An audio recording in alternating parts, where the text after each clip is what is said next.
வாழ்க வையகம், வாழ்க வையகம், வாழ்க வளமுடன். குரு வாழ்க, குருவே துணை. ஆசான் அருள் தந்தை வேதாத்ரி மகரிஷி அவர்கள் சுக்குமமாக நம்மோடு நிறைந்து இன்றைய சிந்தனை விளக்கம் வழங்குவாராக. இந்த பகுதியில் அன்பர்களே, மொட்டை போடும் பழக்கம் எப்படி இப்போ வந்தது என்பதை சுவாமிஜி அவர்கள் தனது அனுபவ ஆராய்ச்சியின் மூலமாக சொல்கிறாங்க. ஆர்வமுடன் அனைவரும் கேட்போமா? வாழ்க வளமுடன்.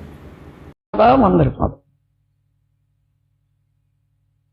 வாழ்க்கை சிக்கலை எடுத்து பாருங்க, அதுவும் நாம் செய்த குற்றத்தினால தான் வந்திருப்பேன். இயற்கையினால எந்த விதமான துன்பமும் வராது.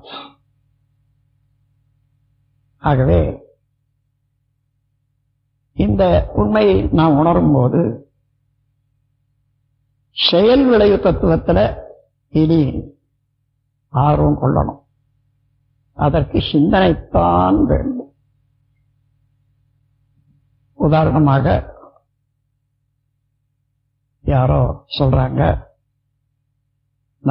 நீங்க கடவுளுக்கு பிரார்த்திங்க, மயிர் கொடுக்குறேன்னுட்டு உங்க கஷ்டமெல்லாம் போயிடும்ன்றாங்க. கடவுளுக்கு மயிர் எடுத்து கொடுத்துட்டா கஷ்டம் எப்படி போகும்? இது சொல்லளவுல கேட்டுக்கொண்டா அப்படியே நம்பி மொட்டை அடிச்சுக்கிறோம். எப்படி மொட்டை அடிக்கிறாங்க பாருங்க பிறரை, ஈஸியா. இப்ப கொஞ்சம் சிந்தனை பண்ணா, கடவுளுக்கு மையதான் தேவையா? அந்த சிந்தனை செய்துட்டோம்னா, ஐயோ இது ஒரு பெரிய பாவம். எவ்வளவு புனிதமான ஒரு ஆற்றல், உலகத்தையே படைத்து காத்து கொண்டு வரக்கூடிய பேராற்றல் கடவுள். என்னையும் படைத்து என்னுடைய உடல் உள்ள எல்லாவற்றையும் நடத்தி கொண்டிருக்கிற ஒரு பேராற்றல் கடவுள். அதற்கு என்ன இல்லை? என் மயிர் தானே வேணும் அதுக்கு. ஐயோ இது ஏதோ ஒரு சூது இருக்குது. அந்தால் சொன்னா சொல்லிட்டு போறான், அவன் கொடுத்துக்கிட்டான், நான் கொடுக்க மாட்டேன் என்ன நினைச்சு இருந்தா இத்தனை பேர் மொட்டை ஆவாங்களா? எவ்வளவு செலவு? இது எப்படி வந்தது என்று முதல்ல நான் ஆராய்ச்சி செய்து பார்த்தேன். சாதாரணமா வரல. சில பெண்களுக்கு மயிர் நீளமா நல்லா வளரும். அதை பார்க்கக்கூடிய அடுத்த பெண்களுக்கு பொறாமை வரும். எனக்கு இல்லையே, அப்பப்போ கொட்டி போகுது என்ற பொறாமை இருந்துகிட்டே இருக்கும். அந்த சமயத்துல அந்த மயிர் நீளமான ஒரு பெண்மணிக்கு ஒரு உடம்புக்கு சௌகரியம் இல்லாத படுத்துருவாங்கன்னு வச்சுங்க. 2-3 நாளைக்கு பக்கத்துல இருக்கிறவங்க தானே உதவி செய்யணும். இந்த அம்மா உதவிக்கு போவாங்க, ஏதோ உதவி செய்வாங்க, சாப்பாடு கொடுப்பாங்க, உட்கார்ந்துட்டு பேசுவாங்க.